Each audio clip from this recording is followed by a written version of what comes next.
Hey guys, my name is Joseph and I just want to give you my opinion about string theory and whether or not it has any merit or whether or not it is true.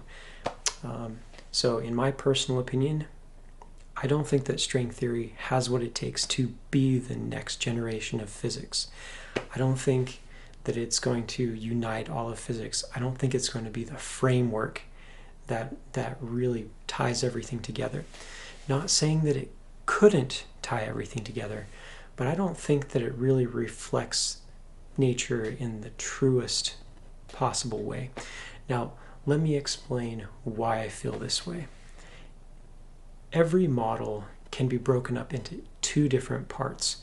There's a mathematical part and there's a conceptual part.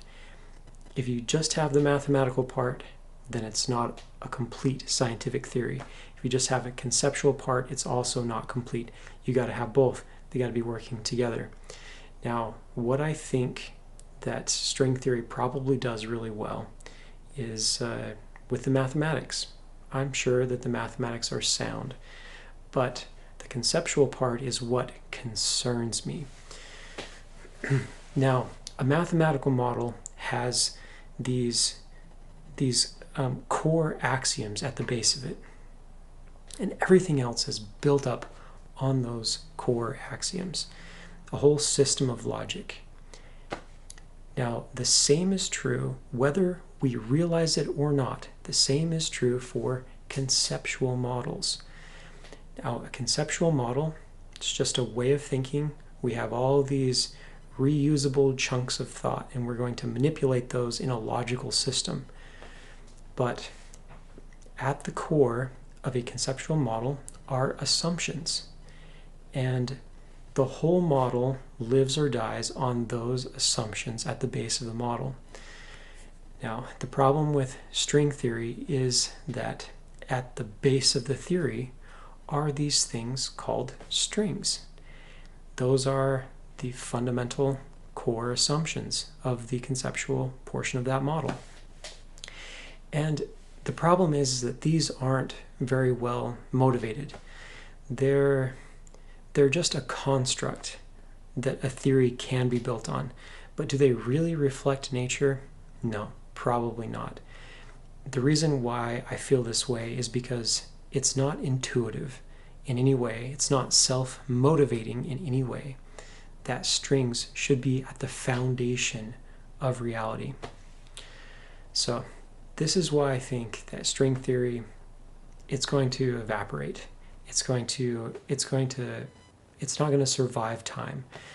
Yeah, it's cool. Yes, it made it into mainstream physics. It's in my personal physics textbooks. I haven't studied it thoroughly, but someday it will no longer be in physics textbooks. I am confident of this. Now, there's one thing that you should consider when trying to decide if anything is true. Is it intuitive? Now, not saying that unintuitive things can't be very useful. Not saying that there aren't very many useful, intuitive models out there. Like, for example, relativity. Not very intuitive. Quantum mechanics, not very intuitive. But they're extremely useful. Okay, so they're useful. Are they true? Well,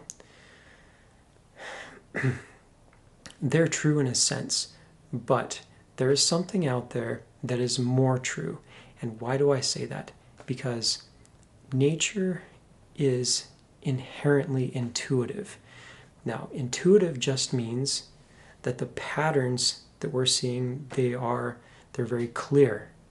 If the pattern is clear and there aren't possible contradictions, if there aren't things that make you want to raise your eyebrow, okay, this is a sign that it's intuitive and that's probably true. Let me just rephrase all of this. If something is simple and something explains a lot and something feels right in your gut, that's a very good sign that it might be true, or that it might be a model that can be extended very, very far. Quantum mechanics and relativity, Yes, excellent. But they don't fit together. Why don't they fit together? Because the core assumptions of relativity are different from the core assumptions of quantum mechanics. The actual conceptual assumptions at the base of those models are different. That's why they don't go together. And that's a red flag. That says, okay, something has to give. The only way that these two models can be merged together is if the core assumptions at the bottom of at least one of these models changes to match the other one, or if both foundations also change in some way that the two theories can come together. Anyways, that's all I'm going to say about this now. But science is awesome. Thank you for being interested.